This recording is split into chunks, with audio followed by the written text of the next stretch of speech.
Don't worry. No code with co-work. You can go with your open cloud. You can go with Manus, with whatever is what you are doing just right now.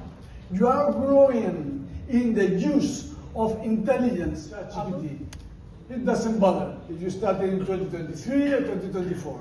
But imagine, this is the way we have gone working on it. It's an analogy.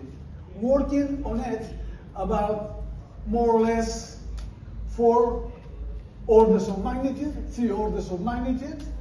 But when we go on now on agents, don't worry.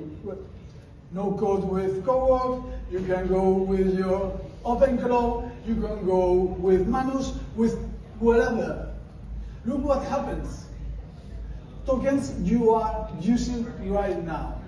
So, if we continue with the analogy, that is what you are doing just right now.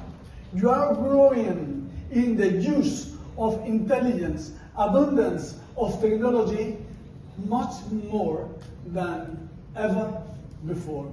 18, more or less, time lapse, and maybe we're going down to 30 million. This is a chance for industry. Rainbow. It's a pot of gold at the end of the Rainbow is not a rainbow. It's not a rainbow. Look, if you look at from high above, the rainbow is a what is circle. So it's the point of view. I'm going to talk about Heidegger, about quantics, but